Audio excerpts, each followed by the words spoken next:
ಇಡೀ ರಾಜ್ಯಾದ್ಯಂತ ಸೆನ್ಸೇಷನ್ಗೆ ಕಾರಣ ಆಗಿರುವಂತಹ ಧರ್ಮಸ್ಥಳದ ಅಸ್ಥಿಪಂಜರದ ರಹಸ್ಯ ಏನು ಅನ್ನೋ ಪ್ರಶ್ನೆಯನ್ನ ಇಟ್ಕೊಂಡು ಪಬ್ಲಿಕ್ ಟಿವಿಯ ಸಿಬ್ಬಂದಿಗಳು ಈ ವಿಚಾರದಲ್ಲಿ ಸತ್ಯಾಸತ್ಯತೆ ಏನು, ಬ್ಯಾಕ್ಗ್ರೌಂಡ್ ಏನು ಎಲ್ಲವನ್ನ ವೆರಿಫೈ ಮಾಡ್ತಾ ಇದ್ವಿ ಅಂತ ನಿಮಗೆ ಬೆಳಗ್ಗೆನೇ ಹೇಳಿದ್ವಿ.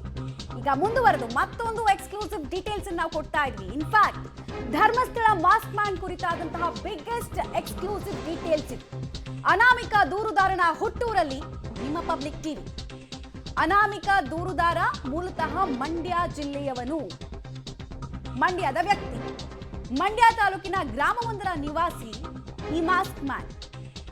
ಅನಾಮಿಕನ ಕುರಿತು ಎಳೆಯಾಗಿ ಆತನ ವ್ಯಕ್ತಿತ್ವ ಎಂಥದ್ದು, ಆತ ಹೆಂಗಿದ್ದ, ಎಲ್ಲೆಲ್ಲಿ ಹೆಂಗೆ ಸಮಯವನ್ನ ಕಳೆದ ಎಲ್ಲವನ್ನ ಕೂಡ ಗ್ರಾಮಸ್ಥರೇ, ಆತನನ್ನ ತೀರಾ ಹತ್ರದಿಂದ ನೋಡಿದಂತಹ ಗ್ರಾಮಸ್ಥರೇ ಹೇಳ್ತಾರೆ. ಒಬ್ರು ಇಬ್ರು ಆದ್ರೆ ಸುಳ್ಳು ಹೇಳ್ಬೋದು, ಇಡೀ ಊರಿಗೂರು ಸುಳ್ಳು ಹೇಳುತ್ತಾ? ಇಲ್ಲ. ಹೀಗಾಗಿ ಊರಿನ ಜನರನ್ನ ಮಾತಾಡಿಸಿದಾಗ ಸಿಕ್ಕಿದ್ದೇನು, ಮಂಡ್ಯ ಜಿಲ್ಲೆಯಲ್ಲಿ ಆ ವ್ಯಕ್ತಿಯ ಜನನ ಆಗಿತ್ತು ಅನ್ನೋದಕ್ಕೆ ಸಂಬಂಧಪಟ್ಟಂತೆ ನೋಡಿ ವ್ಯಾಸಂಗದ ಪ್ರಮಾಣ ಪತ್ರವನ್ನ ನಿಮ್ಮ ಮುಂದೆ ಇಡ್ತಾ ಇದೀವಿ. ತುಂಬಾ ಜನಕ್ಕೆ ಡೌಟ್ ಇರುತ್ತೆ, ಎಲ್ಲೆಲ್ಲಿಂದನೋ ಏನೇನೋ ತಂದ್ಬಿಟ್ಟು ಸುಳ್ಳು ಹೇಳಿರ್ಬೋದು ನೀವು ಅಂತ. ಹಿಂಗಾಗಿ ರಿಸ್ಕೇ ಬೇಡ ಅಂತ ಆಮೇಲೆ ನಾವು ಡಾಕ್ಯುಮೆಂಟ್ ಮೇಲೆ ಮಾತ್ರ ಸುದ್ದಿಯನ್ನ ಮಾಡೋದು ಅನ್ನೋದನ್ನ ಮತ್ತೊಮ್ಮೆ ಸಾಬೀತುಪಡಿಸ್ತಾ ಇದ್ದೀವಿ. ಡಾಕ್ಯುಮೆಂಟ್ ಬೇಸ್ಡ್ ಡೀಟೇಲ್ಸ್ ಅನ್ನ ನಿಮಗೆ ನಾವು ಕೊಡ್ತಾ ಇದ್ದೀವಿ. ವ್ಯಾಸಂಗ ಪತ್ರ, ಆ ವ್ಯಕ್ತಿ ಯಾವಾಗಿಂದ ಯಾವಾಗ ತನಕ ಓದಿದ್ದು, ಆತನ ಜನನ ಆಗಿದ್ದು ಎಲ್ಲಿ, ಎಲ್ಲ ಇಡೀ ಜಾತಕವನ್ನ, ಅನಾಮಿಕನ ಜಾತಕವನ್ನ ಪಬ್ಲಿಕ್ ಟಿವಿಯಲ್ಲಿ ಗಮನಿಸ್ತಾ ಇದ್ದೀರಾ ನೀವು. ಸದ್ಯಕ್ಕೆ ವ್ಯಾಸಂಗ ಪ್ರಮಾಣ ಪತ್ರದ ಡೀಟೇಲ್ಸು, ಡಾಕ್ಯುಮೆಂಟ್ ಅನ್ನ ನೋಡ್ತಾ ಇದ್ದೀರಾ. ಎಲ್ಲಿ ಆತನ ಜನನ ಅನ್ನೋದಕ್ಕೆ ಇದು ಬಹಳ ಇಂಪಾರ್ಟೆಂಟ್. ಮತ್ತು ಎಲ್ಲಿಂದ ಎಲ್ಲಿ ತನಕ ಆತನ ಕನೆಕ್ಷನ್ ಬಿಲ್ಡ್ ಆಯಿತು, ಹೆಂಗೆ ಧರ್ಮಸ್ಥಳಕ್ಕೆ ಬಂದ ಅದನ್ನು ನಾವು ಹೇಳ್ತೀವಿ ನಿಮಗೆ. ಇಷ್ಟೇ ಹೇಳೋದವ್ರಿಗೆ ಅದನ್ನು ಹೇಳಲ್ವಾ, ಅದನ್ನು ಹೇಳ್ತೀವಿ. ಸದ್ಯಕ್ಕೆ ಮಾಸ್ಕ್ ಮ್ಯಾನ್ ಕುರಿತಂತಹ ಬಿಗ್ಗೆಸ್ಟ್ ಡೀಟೇಲ್ಸ್ ಇದು. ಇದನ್ನು ಯಾಕೆ ತೋರಿಸ್ತಾ ಇದ್ದೀವಿ ಅನ್ನೋದಕ್ಕೂ ಕೂಡ ಕತೆ ಇದೆ. ಸುಮ್ಮನೆ ಮಂಡ್ಯದ ಯಾವುದೋ ಒಂದು ಗ್ರಾಮಸ್ಥರನ್ನ ಕರ್ಕೊಂಡು ಬಂದು ನೀವು ಅವ್ರನ್ನ ಮಾತಾಡಿಸ್ಬಿಟ್ರಿ ಅಂತ ನಿಮ್ಗೆ ಅನುಮಾನ ಬರಬಾರ್ದು. ನಿಮ್ಮ ಚಿಕ್ಕ ಪುಟ್ಟ ಅನುಮಾನಗಳನ್ನು ಕೂಡ ಕ್ಲಿಯರ್ ಮಾಡೋದಕ್ಕೆ ಪಬ್ಲಿಕ್ ಟಿವಿ ಹೆಜ್ಜೆ ಇಡ್ತಾ ಇದೆ. ಸೊ ಮಂಡ್ಯ ಜಿಲ್ಲೆಯವನು ಅನ್ನೋದು ಗೊತ್ತಾಯ್ತು. ಈಗ ಆತನ ಎಜುಕೇಶನ್ ಅನ್ನ ತೋರಿಸ್ತೀವಿ, ಎಷ್ಟು ತನಕ ಓದಿದ್ದ ಆತ.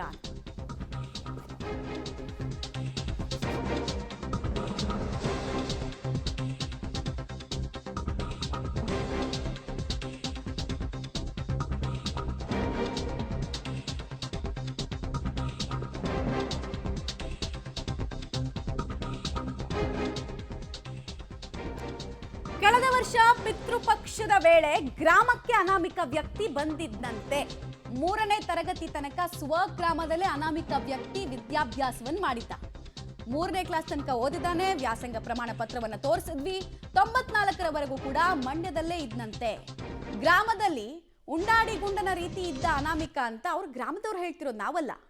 ಅನಾಮಿಕ ವ್ಯಕ್ತಿಯ ಚಾರಿತ್ರ್ಯಕ್ಕೆ ಸಂಬಂಧಪಟ್ಟಂತೆ ನಾವೇನೂ ಹೇಳಿಕೆಯನ್ನು ಕೊಡ್ತಾ ಇಲ್ಲ. ಆದರೆ ಆತನನ್ನ ನೋಡ್ಕೊಂಡು ಬೆಳೆದವರು, ಆತ ಬೆಳೆದಂತಹ ಬಗೆಯನ್ನ ನೋಡಿದವರು ಎಲ್ಲರೂ ಮಾತಾಡಿದ್ದಾರೆ. ಅವ್ರು ಯಾರ್ಯಾರು ಏನೇನು ಅನ್ನೋದನ್ನ ಹೇಳ್ತಾ ಹೋಗ್ತೀವಿ, ನೋಡೋಣ ಬನ್ನಿ.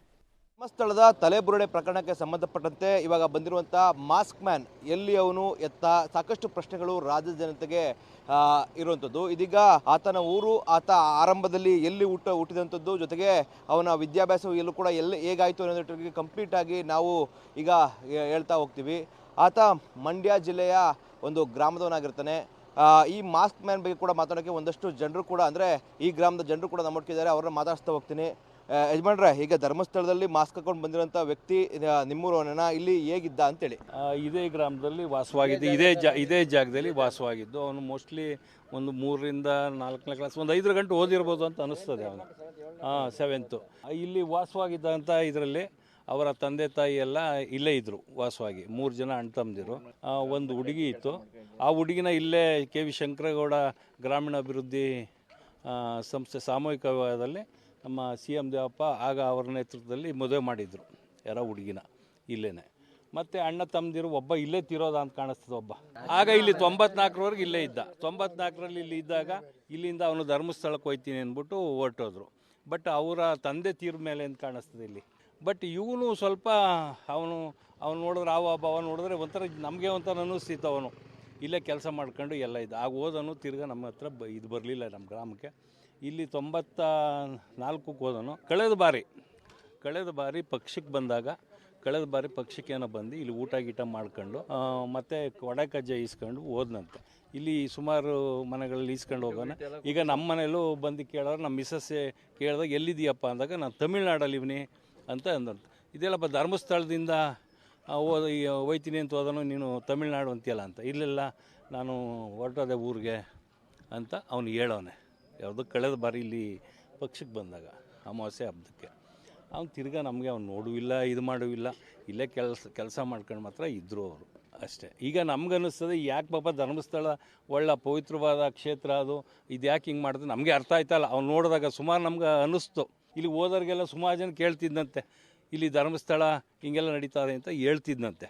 ಬಟ್ ಅದು ನಮ್ಗೆ ಗಮನಕ್ಕಿಲ್ಲ. ನಮ್ಗೆ ಯಾರೋ ಸ್ನೇಹಿತರುಗಳ ಮುಖಾಂತರ ಇದು ಕೇಳಿದ್ದೀವಿ. ಆಗ ಇವ್ನು ನೋಡಿದಾಗ ಇವನು ಮೋಸ್ಟ್ಲಿ ಇವನೇ ಇರಬೇಕೇನೋ ಅಂತ ನಮ್ಗೆ ಅನ್ನಿಸ್ತು. ಅವನ ಹಾವಭಾವ ಎಲ್ಲ ನೋಡಿ ನಮಗೆ ಅನ್ನಿಸ್ತದೆ, ಯಾಕೆ ಹಿಂಗೆಲ್ಲ ಅವನು ಆ ಪವಿತ್ರವಾದ ಸ್ಥಳನ ಇವ್ನು ಕೆಡಿಸ್ತಾ ಇದ್ದಾನೆ, ಇವನು ಹಿಂಗೆಲ್ಲ ಮಾಡ್ಕೊಂಡು ಅಂತ ಅಷ್ಟೇ. ಯಜಮಾನ್ರೆ, ಇಲ್ಲಿದ್ದಾಗ ನೀವು ನೋಡ್ದಂಗೆ ಹೆಂಗಿದ್ದ ಮನುಷ್ಯ ಅಂತೇಳಿ? ಮನುಷ್ಯ ಓದಿದಾಗ ಒಂದು ಸ್ವಲ್ಪ ದಿಂಬಾಗಿದ್ದ ಸಹ, ಇಲ್ಲೇ ಓದ್ಕೊಂಡಿದ್ದ. ಅವ್ರ ಅಣ್ಣ ತಮ್ಮದಿರೆಲ್ಲ ಇಲ್ಲೇ ಇದ್ದರು, ಇಲ್ಲೇ ಓದ್ಕೊಂಡಿದ್ರು. ಅವ್ರು ಹೋದ್ರು, ಹೋಗಿ 10-15 ವರ್ಷ ಆಗಿದೆ ಸರ್ ಹೋಗಿ ಅವ್ರು ಊರು ಬಿಟ್ಟು, ನಮ್ಮ ಊರು ಬಿಟ್ಟು. ಅಂದರೆ ಹಾವಭಾವ ಒಂದು ಇಲ್ಲಿದ್ದಾಗ ನೀವು ನೋಡಂಗೆ ಹೆಂಗಿತ್ತು ಅಂತೇಳಿ? ಚೆನ್ನಾಗಿದ್ದ ಸಹ. ಅಂದರೆ ಅವ್ನ ನಡವಳಿಕೆ ಏನು ಚೆನ್ನಾಗಿದ್ದ. ಇಲ್ಲಿ ನಮಗೇನಂತ ಇದೇನು ಕಾಣಿಸ್ತಿರಲಿಲ್ಲ ಅವನು. ಅಲ್ಲಿ ಹೋದಾಗ ನಾವು ಅಲ್ಲಿ ಧರ್ಮಸ್ಥಳಕ್ಕೆ ಹೋದಾಗೆಲ್ಲ ನಮ್ಮೆಲ್ಲ ಸಂಪರ್ಕ ಮಾಡಿ ನಮ್ಮ ಒಳಗೆ ಬಿಡೋದು ಮಾತಾಡ್ಸ್ಕೊಂಡು 2-3 ಸಾರಿ ನಮಗೂ ಸಿಕ್ಕಿದ್ದ. ಇತ್ತೀಚೆಗೆ ಅವನು ಇವೆಲ್ಲ ಮಾಡ್ಕೊಂಡವನೇ ಅಂತ ನಮಗೆ ಗೊತ್ತಿಲ್ಲ. ಅಣ್ಣ, ಇಲ್ಲಿ ಒಳ್ಳೆ ವ್ಯಕ್ತಿತ್ವ ಇತ್ತು ಅಂತ ಹೇಳ್ತಾ ಇದ್ರಿ. ಇವಾಗ ಧರ್ಮಸ್ಥಳದಲ್ಲಿ ಈ ರೀತಿಯಾಗಿ ಮಾತನಾಡ್ತಾರೋ ವಿಚಾರವಾಗಿ ನೀವೇನು ಹೇಳ್ತೀರಾ ಅಂತೇಳಿ?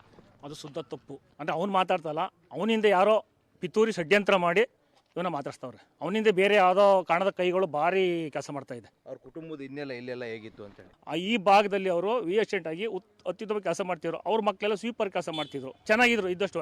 ಇವನು ನಮಗಿಂತ ಇದೇ ಸ್ಕೂಲಲ್ಲಿ, ನಾವು ಇದೇ ಸ್ಕೂಲಲ್ಲಿ ಓದಿದ್ದು, ನಮಗಿಂತ ಒಂದು 3 ವರ್ಷ ಚಿಕ್ಕವನು ಇವನು. ಅವಾಗಲೂ ಕೂಡ ಅವ್ನು ಎದ್ದರಲ್ಲ.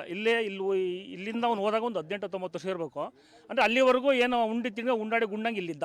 ಹಂಗೆ ಒಬ್ಬೊಬ್ಬರು ಕುಟುಂಬ ಸಮೇತವಾಗಿ ಇಲ್ಲಿಂದ ಪೂರ್ತಿ ಖಾಲಿ ಮಾಡ್ಕೊಂಡು ಧರ್ಮಸ್ಥಳಕ್ಕೆ ಹೋದರು. ಮತ್ತೆ ಇವನು 2014-15ರಲ್ಲಿ ಆ ನಡುವೆ ಅಲ್ಲಿಂದ ಇವನ್ನ ಡಿಪಾರ್ಟ್ ಮಾಡಿರಲ್ಲ, ಧರ್ಮಸ್ಥಳ ಬಗ್ಗೆ ಏನೋ ಮಾತಾಡ್ಕೊಂಡು ಅಲ್ಲಿಂದ ಯಾವಾಗ ಕಿತ್ತಿದ್ರು ಬಂದು ನಾನು ಇದೇ ಪಂಚಾಯತಿಯಲ್ಲಿ ಕೆಲಸ ಮಾಡ್ತೀನಿ ಅಂತೇಳಿ ಇಲ್ಲಿ ಬಂದು ಜಾಗ ಕೊಡಿ ಅಂತೇಳಿ ಇದೇ ಜಾಗದಲ್ಲಿ ಗ್ರಾಮಸ್ಥರ ಸೇರಿ ಸೀಟು ಗೀಟು ಎಲ್ಲ ದುಡ್ಡು ಕೊಟ್ಟು ಸೀಟ್ ಹಾಕ್ಕೊಟ್ರು. ಎಷ್ಟು ವರ್ಷ ಇದ್ರು ಆ ಟೈಮಲ್ಲಿ? ಆ ಟೈಮಲ್ಲಿ ಒಂದು ವರ್ಷದೊಳಗೆ ಒಂದು 6 ಒಟ್ಟಾದರೆ ವರ್ಷದೊಳಗೆ ಬಂದವನು 3 ತಿಂಗಳು ಅಪ್ಪ ಹಂಗೆ ಹಿಂಗೆ ಅದು ಇದು ತಂದ.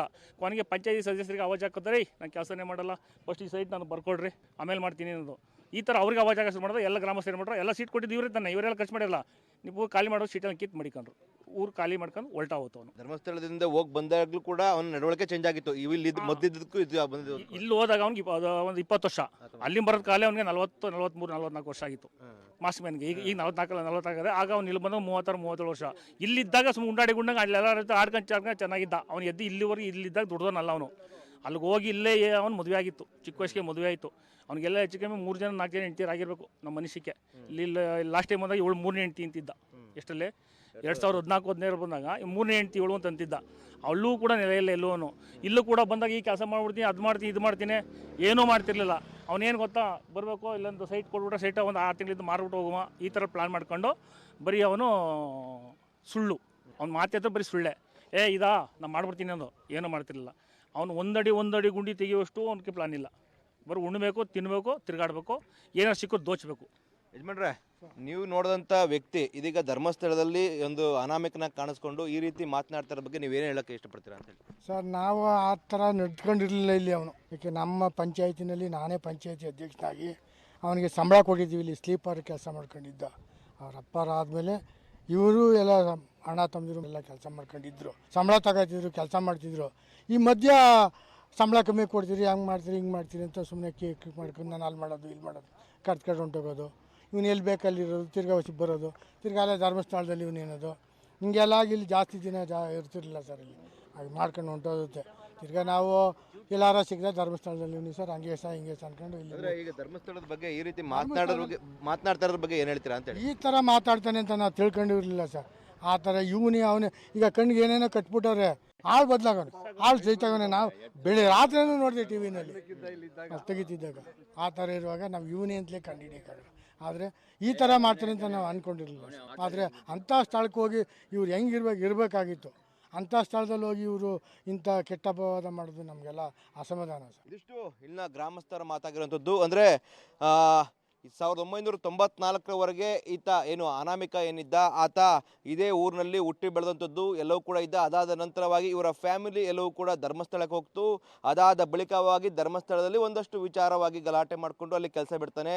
ತದನಂತರ ಮತ್ತೆ 2014ರಲ್ಲಿ ನಮ್ಮ ಗ್ರಾಮಕ್ಕೆ ವಾಪಸ್ ಆಗುವಂಥದ್ದು. ಈ ಸಂದರ್ಭದಲ್ಲೂ ಕೂಡ ಸರಿಸುಮಾರು 1 ವರ್ಷಗಳ ಕಾಲ ಇದೇ ಗ್ರಾಮದಲ್ಲಿರ್ತಾನೆ. ಅದಾದ ಬಳಿಕವಾಗಿ ಕೂಡ ನಮ್ಮ ಗ್ರಾಮಸ್ಥರ ಜೊತೆಗೆ ಜಗಳ ಆಡ್ಕೊಂಡು ಊರನ್ನು ಖಾಲಿ ಮಾಡುವಂಥದ್ದು.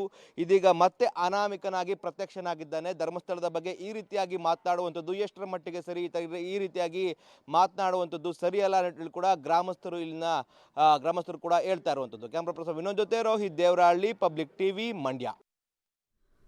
ದೂರುದಾರನ ಪೂರ್ವಾಪರ ವಿಚಾರಿಸ್ತಾ ಇದ್ದ ಹಾಗೆ ಗ್ರಾಮಸ್ಥರು ಬೆಚ್ಚಿ ಬೀಳಿಸೋ ಅಂಶಗಳ ಬಗ್ಗೆ ಮಾಹಿತಿ ಕೊಡ್ತಾ ಇದ್ದಾರೆ. ಮೂರು ಮದುವೆ ಆಗಿತ್ತಂತೆ. ರೀಸೆಂಟಾಗಿ 2017-18ರಲ್ಲಿ ಮೂರನೇ ಮದುವೆ ಆಗಿತ್ತು ಅಂತ ಹೇಳ್ತಾ ಇದ್ದಾರೆ.